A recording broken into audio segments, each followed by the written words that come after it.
జెడ్పీటీసీగా ఈ ప్రాంతంలో ఇక్కడ అమరాబాద్ అమరాబాద్ మండలం నుంచి వారు కూడా మీకు అందరికీ అందుబాటులో ఉండి సేవ చేయడం జరిగింది. అదే కాకుండా ఇక్కడ సమస్యల్ని మరి నాకు కిషోర్ కానీ పాపారావు గారు కానీ మన ప్రజా సంఘాల వాళ్ళు కానీ ఇక్కడ ఉన్నటువంటి మిగతా మన ప్రజాప్రతినిధులు మాజీ సర్పంచ్ ఎంపీటీసీ సెంచు సమాజం నుంచి పత్రికల నుంచి మీడియా నుంచి కూడా చాలా విషయాలు మాకు తెలుస్తూ ఉన్నాయి. కాబట్టి మాకు కూడా చాలా బాధ అనిపిస్తుంది. రోజు రోజుకు అంటే అంతరించిపోతున్నటువంటి జాతులలో మరి సెంచు జాతి తొందరగా అంతరించిపోతుంది. మాతో పాటు ఇవాళ మరి ఇక్కడికి వెళ్తున్నామంటే ఇక్కడ మీ జిల్లా బిడ్డనే రాష్ట్ర అధ్యక్షుడు యువసేన అధ్యక్షుడు శివసేన కూడా ఇక్కడికి రావడం జరిగింది. ముఖ్యంగా ఈసారి మనకి ఈ జిల్లా ఆశ్రమ పాఠశాలలు పెట్టాం. నేనున్నప్పుడే 3 పాఠశాలలు కొత్తగా తీసుకొచ్చాను. అదేవిధంగా ఇక్కడ college for excellence for PTG, ఇది నేను 2007లో తెచ్చిన ఒక, అది తెలంగాణ రాష్ట్రం రాగానే పోయింది అక్క, పోయి ఇప్పుడు హైదరాబాద్లో ఉందక్క. దాన్ని కూడా ఇక్కడ తీసుకురావాలి. అదేవిధంగా ఇక్కడ మీకు ఐనూరులో పీటీసీ కోసం ఒక స్కూల్ ఉంది, మోడల్ స్కూల్. మీరు మీ వాళ్ళు సెంచు స్టూడెంట్స్ ఎవరు పోయినా ప్రిన్సిపాలే ఎస్ఓ అంటాం, స్పెషల్ ఆఫీసర్ అంటాం, ఆమె జాయిన్ చేసుకుంటుంది. వేరే వాళ్ళు పోతే సెక్రటరీ లెటర్ ఇవ్వాలి. కాబట్టి నిన్న మన దగ్గరికి వస్తే చాలామందికి సీట్లు ఇప్పించాం. ఇదే కాకుండా గిరిజన కార్పొరేషన్ నేను చిన్నగా ఉన్నప్పుడు బాగా నడిచింది మననూరులో, అవన్నీ మూతపడ్డాయక్క. వాటిని కూడా మళ్ళీ గిరిజన కార్పొరేషన్లు, ఎకో డెవలప్మెంట్ కమిటీస్ ఉన్నాయా? ఎకో డెవలప్మెంట్ కమిటీస్ ఇప్పుడు లేవు, దాడే లేదు వాటి. అప్పుడు నేను ఉన్నప్పుడు బాగా, మీరంతా అప్పుడు ఉన్నారు కదా అక్కడ.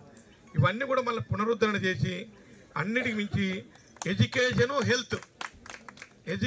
హెల్త్ ఇరిగేషను, మీకు ఏదో ఇందిరమ్మ ఇండ్లు, అదేవిధంగా స్థలాలు, వీటన్నిటి మీద అక్కగారికి నేను మీ తరఫున విజ్ఞప్తి చేస్తున్నా. ప్రత్యేకంగా వీళ్ళ కోసం హౌసెస్ కానీ ఇప్పియాలక.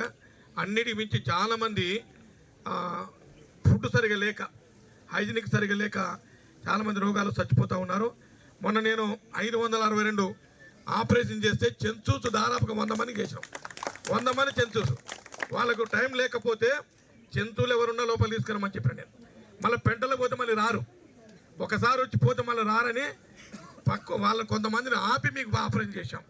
ఇప్పుడు కూడా అచ్చంపేట హాస్పిటల్లో ఉన్నారు, నిన్ననే చేసినాం.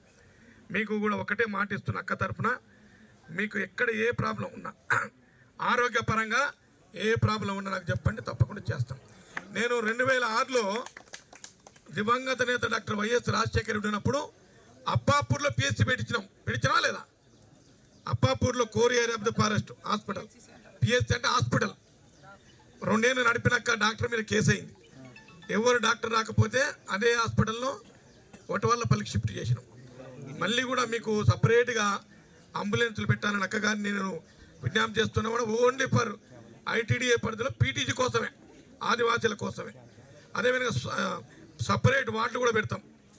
మీకు సపరేట్ భోజనం, బ్రెడ్, మిల్క్, ఇవన్నీ కూడా హెల్త్ పరంగా గతంలో కాంగ్రెస్ ప్రభుత్వంలో ఏ రకంగా ఉన్నదో దానికన్నా ఇంకా మెరుగ్గా ఈ రాష్ట్ర ముఖ్యమంత్రి నల్లమల్ల ముద్దుబిడ్డ గౌరవనీయులు రేవంత్ రెడ్డి గారు, మన ప్రాంతం వాడు రేవంత్ రెడ్డి గారికి అక్క సీతక్క, అంటే మీకేం సమస్యలున్నా కూడా, మీకే ఇబ్బంది వచ్చినా నన్నే గుర్తు చేస్తాడు. అక్క నువ్వు మాట్లాడాలి, ఈ సమస్య నువ్వు రావాలి ఇక్కడికి అని. అంటే ఆయనకు కూడా మీ మీద ఉన్నటువంటి ప్రేమకి ఇది నిదర్శనం. అదే కాకుండా మరి మీరందరూ కూడా మీరు ప్రతిపక్షంలో ఉన్న మరి అక్కను కూడా మీకు అచ్చంపేట హాస్పిటల్లో స్పెషల్ చెంచు వార్డు పెట్టాను, గుర్తుందా మీకు? అట్లాగే అప్పుడు ఐటీడీఏ పరిధిలో అంబులెన్సులు పెట్టాం. తర్వాత కార్పొరేట్ వైద్యాన్ని అందించాం. మీకు ఎక్కడైనా యాక్సిడెంట్ అయినా, సీరియస్ ఏమైనా జబ్బున్నా వెంటనే అంబులెన్స్ తీసుకొని యశోద, కామినేని, అపోలో ఇలాంటి నిమ్స్లో కూడా ఇలాంటి హాస్పిటళ్ళల్లో మీకు పూర్తి స్థాయిలో వైద్యాన్ని అందించి రూపాయి ఖర్చు లేకుండా భోజనంతో పాటు ట్రీట్మెంట్ ఇప్పించి మళ్ళీ అంబులెన్స్లో తీసుకొచ్చి మీ గుడాలలో దింపినాం. గుర్తుందా? చాలామంది గుర్తుండాల,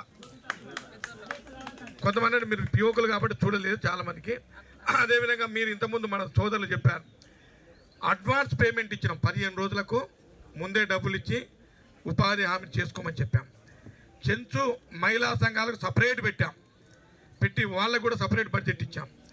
ఇదే కాకుండా జీవీకే గిరిజన వికాస్ కేంద్ర